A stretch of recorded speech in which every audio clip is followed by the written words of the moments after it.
Stuff Podcasts.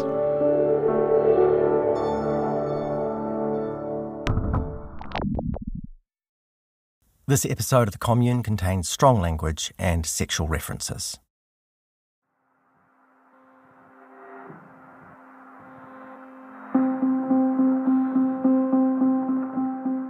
I knew he was in prison and I didn't know he was sick.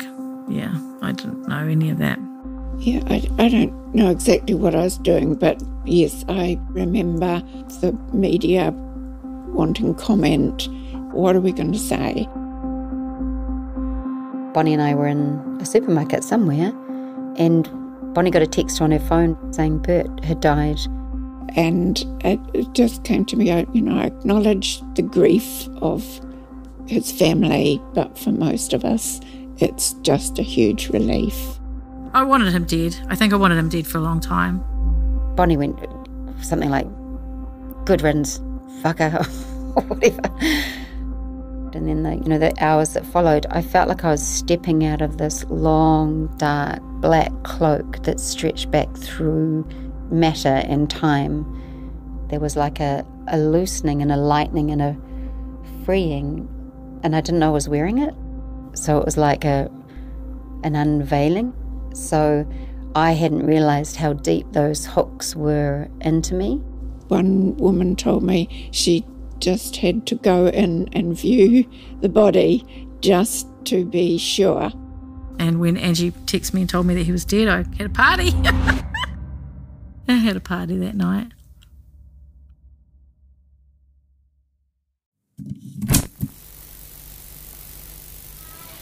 Now, I've been warned this afternoon that I'm not to talk too much because I have to get a little bit carried away and try and cover the whole story of Centrepoint in half an hour, which can't be done. After this short talk, don't feel you have to rush away. Those of you who haven't had afternoon tea, it's still available for you. If you want another cup, that's fine. If you want to talk to any of the residents here, by all means do so. Ask questions if you've got nothing like that to find out. I'm Adam Dudding, and this is The Commune. Episode 1, Open Day. Slightly larger crowd than we usually have on a Saturday afternoon. It's April 1981. The voice you can hear, it's a guy called Bert Potter. He's showing some visitors around his home. It's a commune, a place called... You've already been welcomed to Centrepoint. Centrepoint. Like Bert says, there's a decent-sized crowd here. Today's an open day, where members of the public can come and check the place out. And people are really curious, because Centrepoint's getting a bit of a name for itself. Some of you have had a good look around. I've no doubt some of you have had your illusions shattered about the place. Others have probably had some of them confirmed. This tape's one of hundreds the commune will record over the years, capturing the utterances of Bert Potter. Because his followers believe he's onto something special. What we're trying to do here is set up an alternative lifestyle. In the 22 years that Centrepoint will stick around, alternative hardly begins to cover it. To live a little By the time it's finally shut down, Centrepoint will have left a trail of wreckage. Families torn apart, marriages ruined, many millions of dollars lost, and a surprisingly large number of once law-abiding people behind bars. Just as surprising, though, are the bizarre ways in which the boundaries of the law and of morality will be bent and stretched and broken. There was a lot of things like that where you'd think, what the fuck? And you never questioned them because there were so many what the fucks, But all that's yet to come. Because when it started, there were only good intentions. These people wanted to find a better way of living and actually to help people. And you'll still find people today who'll say Centrepoint was a good thing, even a great thing. Let's get back to that open day in April 1981. You'll find that the people here are very human people. We haven't got two heads. We don't drink blood at midnight every full moon or anything like that. Centrepoint's in Auckland, the largest city in Aotearoa, New Zealand, at the bottom of the South Pacific Ocean. Auckland's not exactly known for being at the cutting edge of social experimentation, but here on the outskirts of town, in a place called Albany, on Auckland's North Shore, Bert Potter and his followers see themselves as trailblazers. We're fairly radical in our views here. In fact, we're pretty radical in the views of most of the world. We've had Americans out here who have been studying communes throughout the world. They come here and they find that we're really in the forefront of the community movement. Some of what Bert says... We call it a spiritual community because...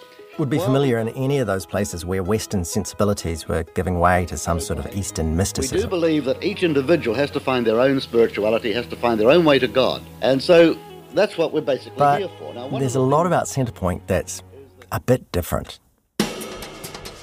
You may have been a little intrigued at the lack of doors on our toilets. That's something that seems to get to most people who go around. Yeah, that struck me as odd. That struck me as quite bonkers. Open showers, open toilets. That was something that I was like, no, that seems a bit too much. I thought that it was a bit weird, but it was where I lived now, so I kind of got used to it. You all had to use the toilet, and according to one person, only had one square of toilet paper. I mean, good God, adults agreed to this? There were no doors.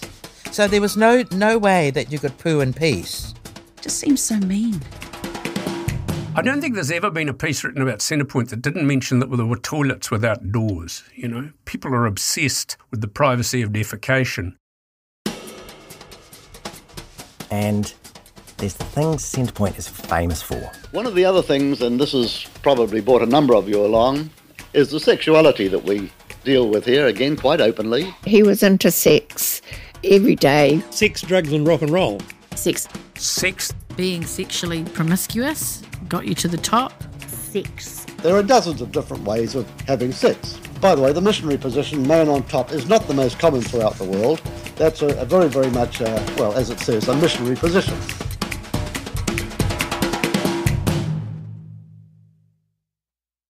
Sometimes I would walk around and just think, this is just so beautiful.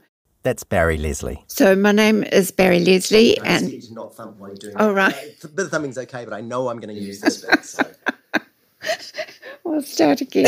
Yes, the nerves. No, it's fine. Thumping is good. I like thumping. It's just you're going to get to know Barry pretty well. We've spent a lot of time with her over the past year finding out about Centrepoint. My name's Barry Lesley. I was a foundation member of Centrepoint, so joined the group that was forming in 1977 and was in the group for 13 years.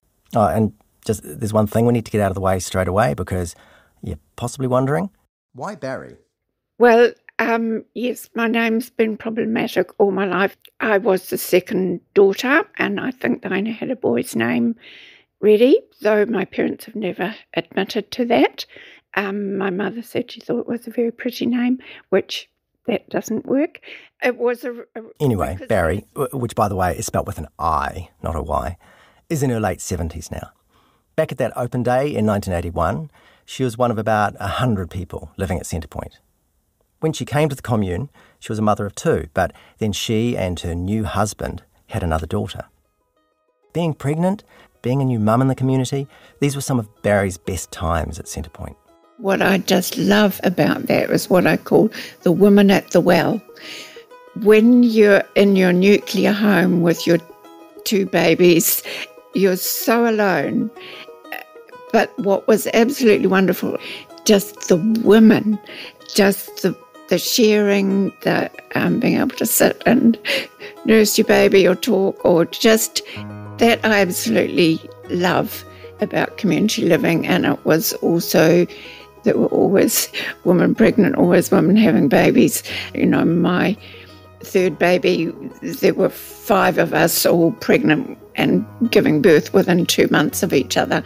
And so it was just this wonderful little group. And whereas I'd had a bit of postnatal depression after my other 2 in a nuclear house, not a sign of it with this. Another thing Barry loved? The site itself was just a beautiful valley, and there were streams in the property, 2 forks of a stream. And apparently the food was pretty good too. These guys were sort of hippies, but they didn't all eat like hippies. It wasn't just mung beans and lentils. No, it wasn't super vegetarian or anything, but it was absolutely not into that kind of communal living. So yeah, plenty of meat at dinner, bacon and eggs for breakfast, or pancakes, or toast, whatever you wanted. So I just focused on muesli because that's what I had. So there they are, the utopian community of Centrepoint, living in a beautiful valley on the outskirts of Auckland, great food, new mums sharing baby caring duties, an inspiring leader who welcomes the public. Quite a lot of sex. Sounds kind of interesting, right?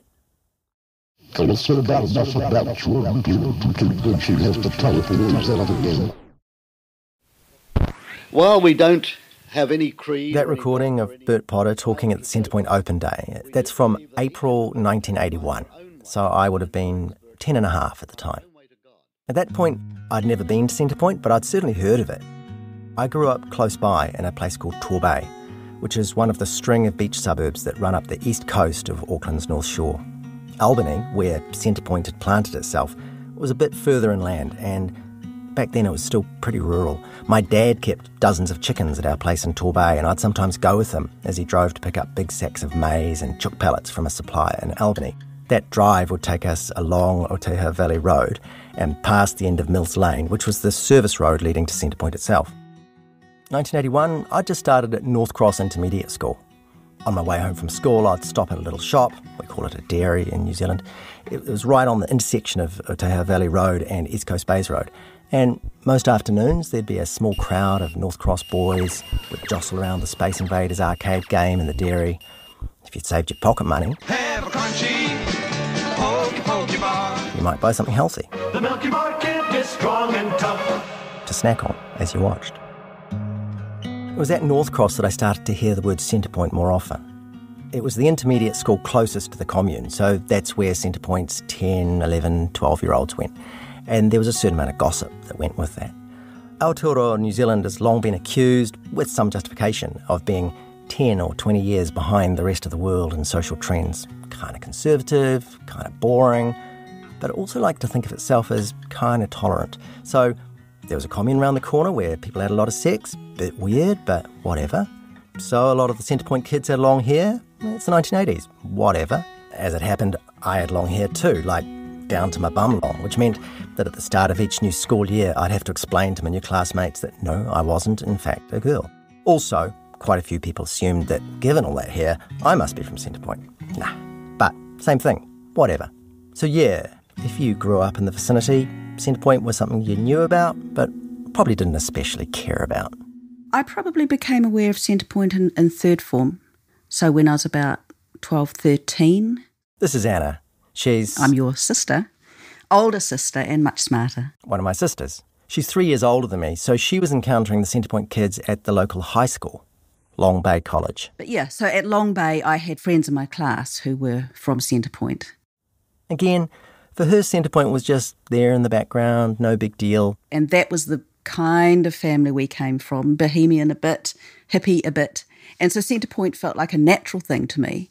I thought they sounded neat. The only thing I could think of, thinking this week about Centrepoint, that I remembered was that the story was, and I don't know if it's true, was that the toilets had no doors. Always the toilets. In any case, by the time I got to Long Bay College, Centrepoint was still there, just in the background. I had classmates who lived there, though no close friends.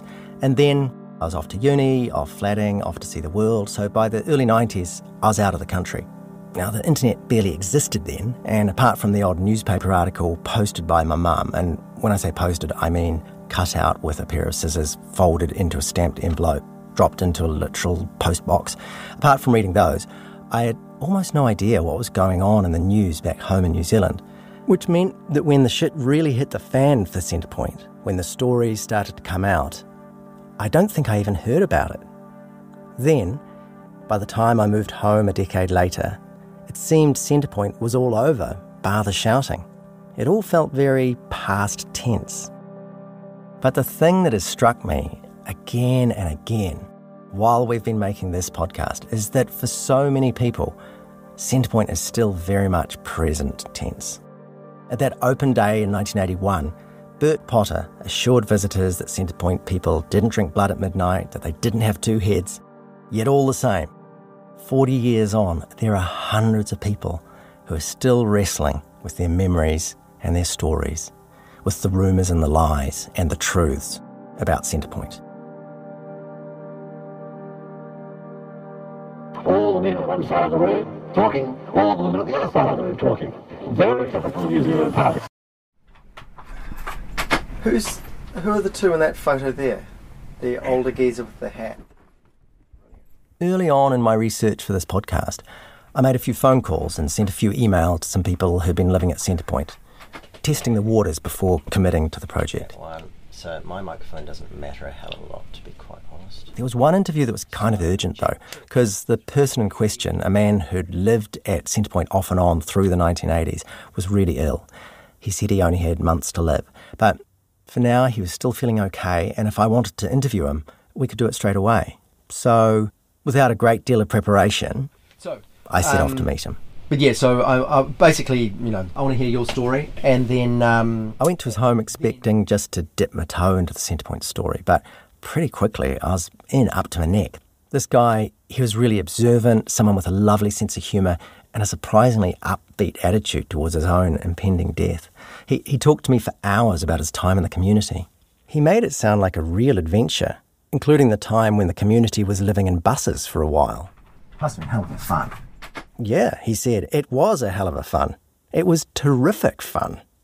When I asked him why he'd gone to Centrepoint in the first place, he got right to the point. He simply had never known a place where sex was so freely available.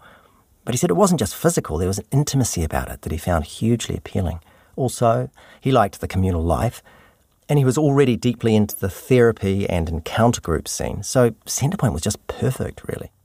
He was a great talker. He told me about the human potential movement and psychotherapy and this thing people used to do at Centrepoint called blowing off.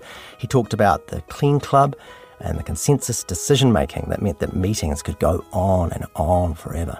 Naturally, I was interested in Bert Potter, and so I asked him lots about him. Describe to me to what extent Bert was controlling of the way people thought and acted. How much of a autocrat was he? He thought about that question and about exactly what he did think of Bert. He talked about how Bert was a remarkably talented therapist, but also really arrogant and a bit of a know-it-all. He said Bert had a way of attracting strong, impressive women to him, and he reckoned it was those strong women who were at the core of Centrepoint. He did talk a little about the things that happened at Centrepoint that ended up in the papers, but said, without wanting to minimise anything, these things happen in all sorts of settings and throughout all tiers of society, so he wasn't sure you could entirely blame Centrepoint itself for all that. Brilliant. I came away feeling pretty good about the interview. This ageing ex-Centrepointer had been really candid, really open.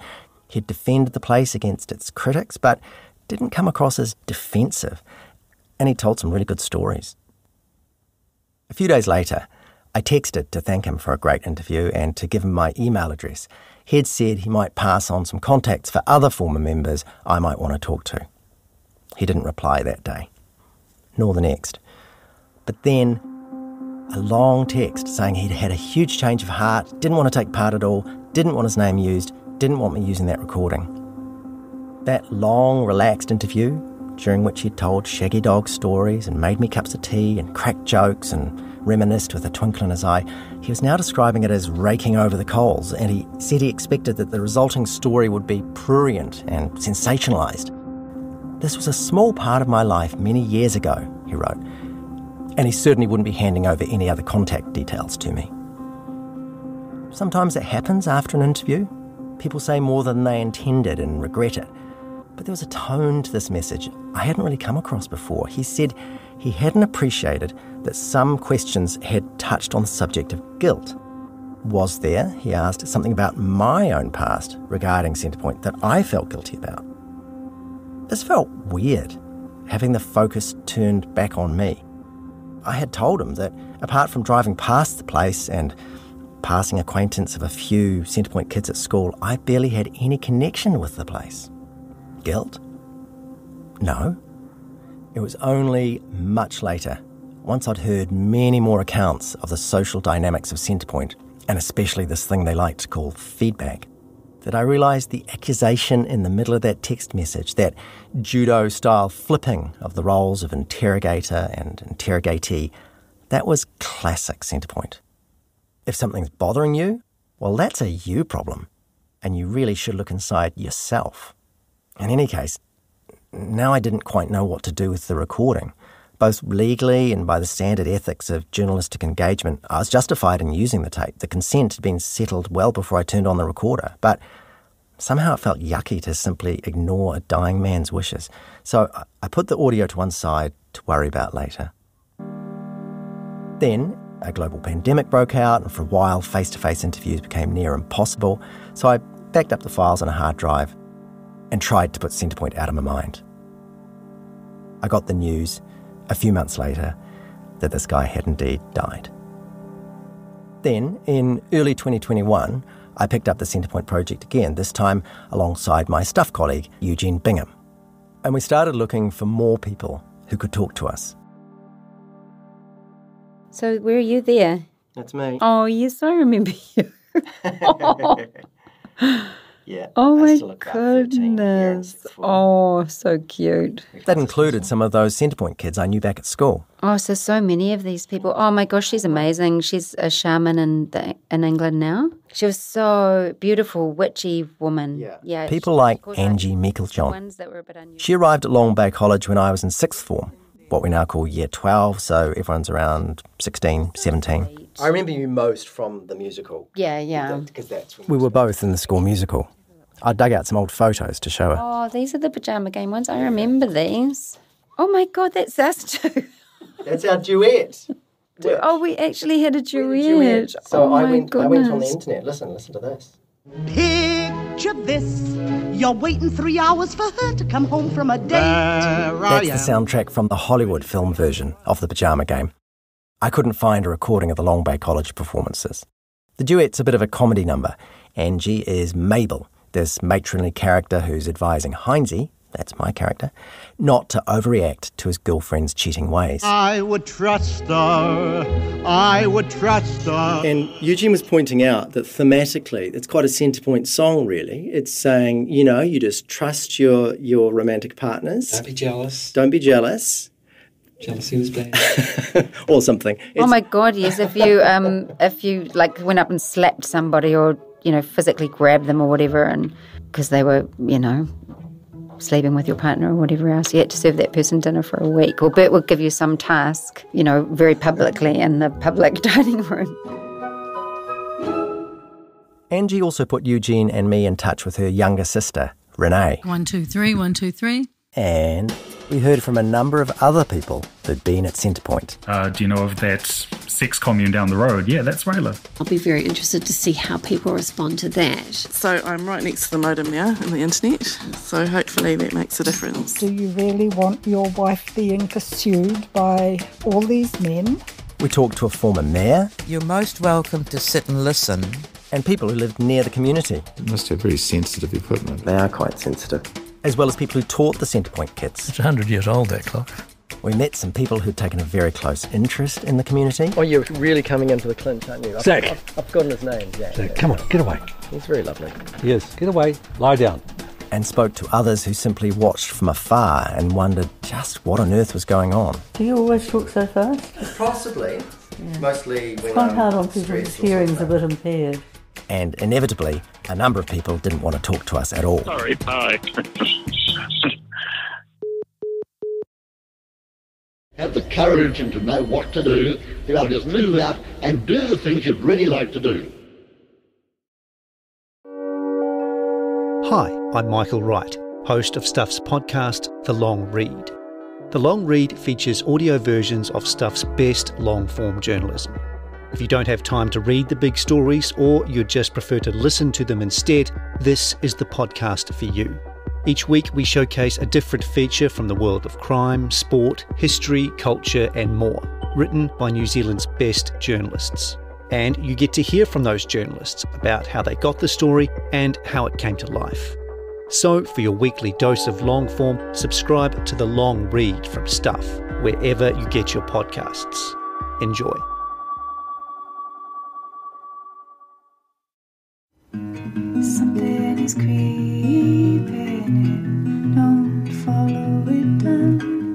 introduce you to Barry Clue, an authorised financial advisor from New Zealand and a very special kind of stain on humanity. He was a very knowledgeable young guy. He was a registered financial advisor. Type of guy that was bending over backwards to help you. Now, you could be forgiven for thinking that Barry sounds like a great guy, and you'd be right.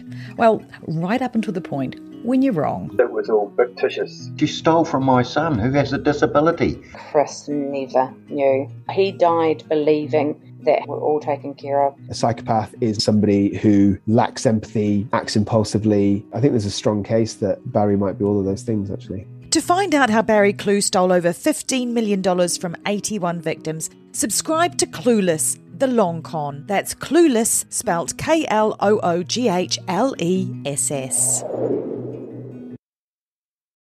The Centrepoint Commune got properly underway in early 1978. But to understand what it was all about, it's actually worth rewinding just a little back to 1969, specifically to July 1969 and the issue of Playboy magazine that came out that month. There were some pretty interesting articles in Playboy that year. An interview with Bill Cosby, a piece about the federal budget by John Paul Getty, lifestyle advice too, how to wear a tie or drive a sand buggy. The magazine adverts are a bit of a time capsule as well. Record turntables, pipe tobacco, cognac, a tape club that would send you cassettes of the Bee Gees or whoever. And yeah, it's Playboy. So there's a dozen pages of semi-naked pin-up girls. Back then, Playboy was super successful. Millions of copies sold all over the world. And that July 1969 edition found its way into the hands of a businessman in Auckland, New Zealand, named Herbert Thomas Potter. Yeah, that's the Bert Potter we've already met. But at this point, Bert's still pretty conventional. A married man in his mid-40s with children whose company sells timber treatments to protect your home from borer beetles. Anyway, Bert reads the article on page 80, which has the title Letting Go. The piece is mostly about the Esalen Institute in California. This was a fashionable new retreat centre at the heart of the human potential movement, which was a sort of new agey blend of psychotherapy and Eastern mysticism and Western philosophy. And in practice, at Esalen, the movement also included quite a lot of communal hot tub sessions and group cuddles and public orgasms. So Bert Potter saw this article and liked what he was reading. So much so that 2 years later he visited Esalen himself. He spent 3 months there, watching and listening and soaking it up. So, jump forward again a few years to the mid-70s, and Bert, with all that Esalen knowledge under his belt, is right at the centre of a group of people who share his fascination with therapy and the human potential movement. And in 1977, this group decides to have a go at communal living. There are 25 of them to start with, the originals, and by early 1978, with Bert as their leader, they've banded together and bought a large piece of land with a few buildings on it, and set to work creating a community. They were an interesting bunch, Barry says. There was a GP, Keith, a former missionary to Papua New Guinea who'd always had an interest in counselling as part of his medical practice. There was Don, a draftsman.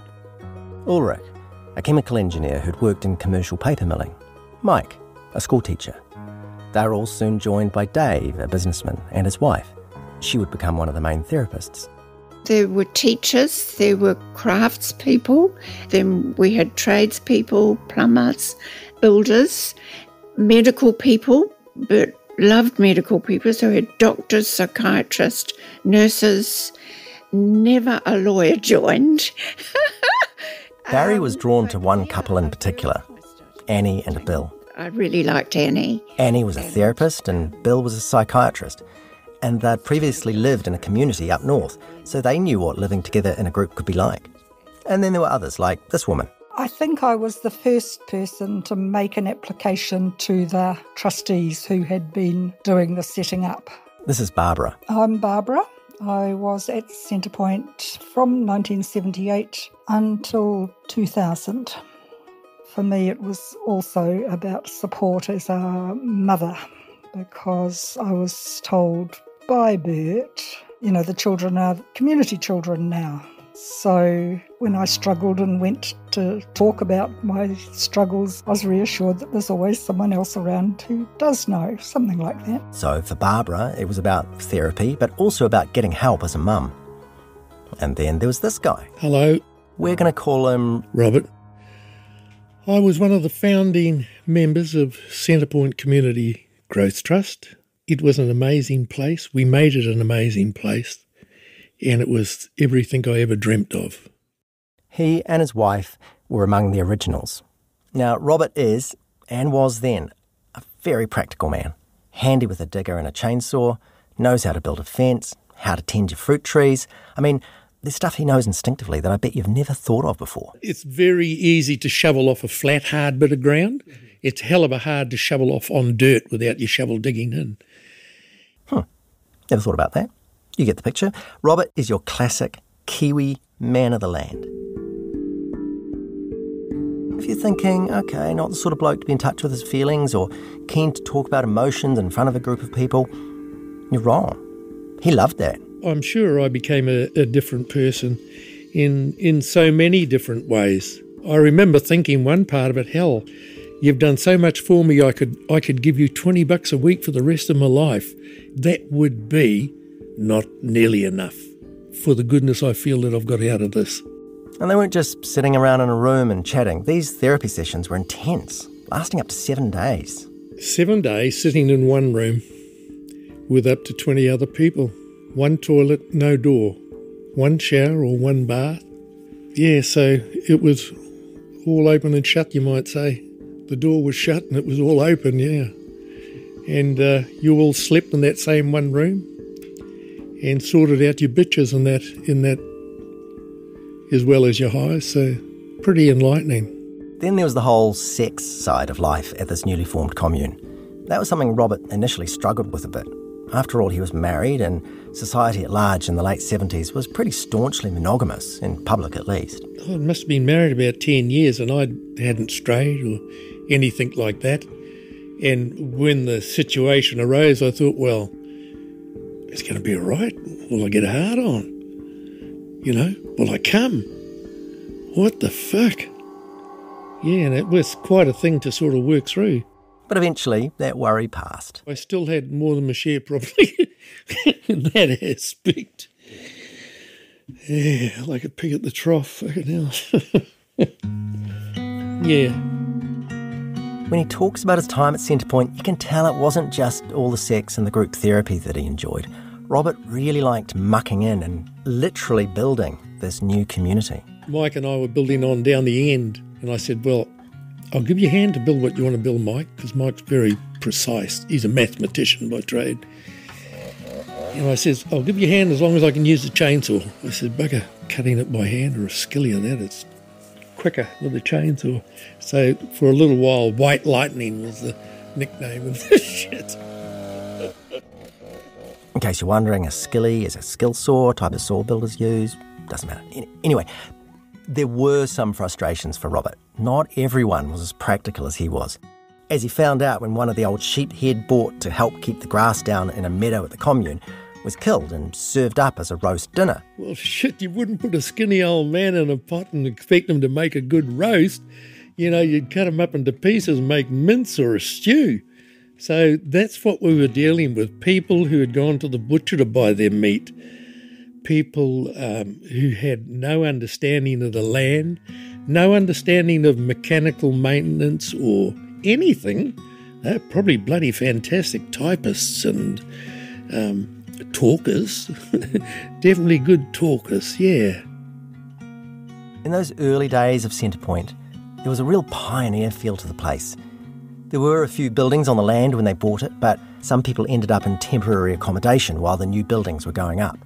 So old car cases, these giant plywood boxes that used to be used for shipping new cars into the country, they were moved onto the property as a short-term fix. Some of them had a bit of polystyrene, some of them didn't. Some of them only just had the black plastic around them and a door getting into them and a window maybe, and a couple of people, one or two people who'd live in them.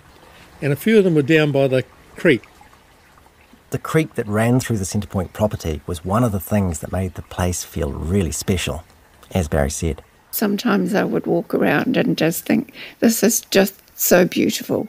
These days, the site where Centrepoint put down its roots is surrounded by housing and a big box shopping centre. There's a massive hardware superstore right across the road, a vast shopping mall and a 25,000-seat sports stadium within walking distance. A busy motorway roars nearby. But in the 1970s, Albany was known for its market gardens and farmland and bush. The hills were covered with trees, exotic pines together with regenerating natives, stands of manuka, kānaka, and even a few kauri, the giants of the forest which once dominated this part of the country but were mostly lost in a succession of tree-felling gold rushes in the 19th and early 20th centuries. Anyway, back to that water that Barry loved so much. The Centrepoint Creek was mostly tranquil, but there was one particular night. There was torrential rain. Remember those car cases that people were sleeping in? And we had this real big downfall of rain one night.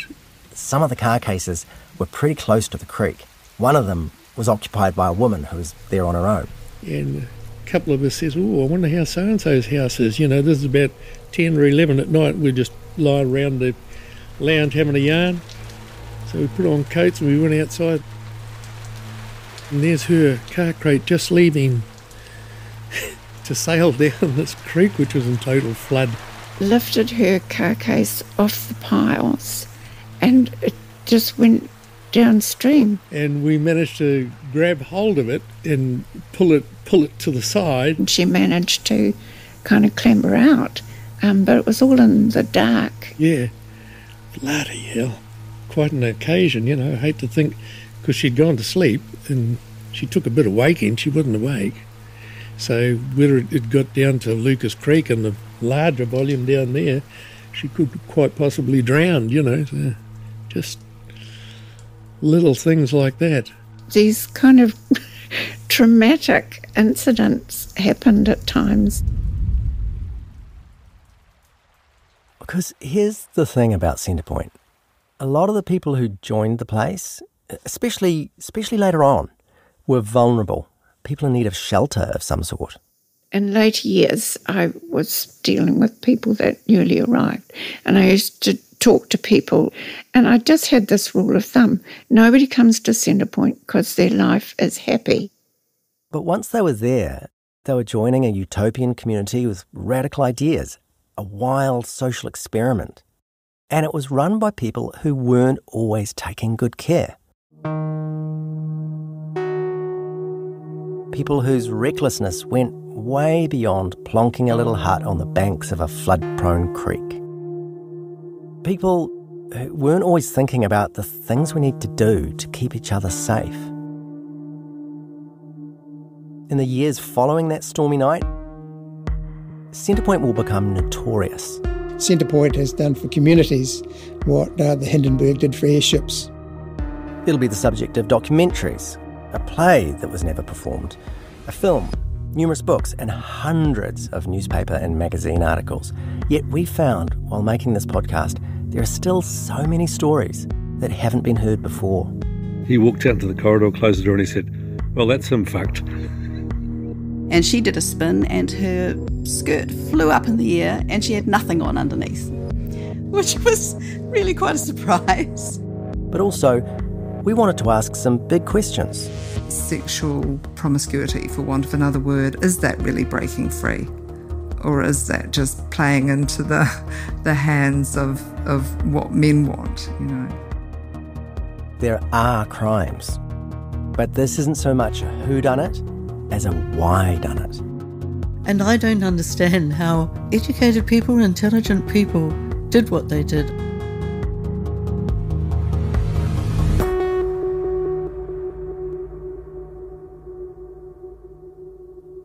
Do you want to stop for a flounder?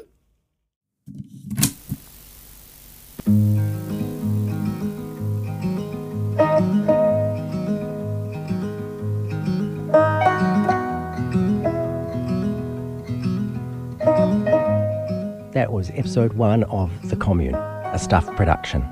It was written, researched, produced and presented by Eugene Bingham and me, Adam Dudding. Mixing by Andrew McDowall of Digicake. Music by Audio Network. For more information about the show, head to stuff.co.nz/The Commune.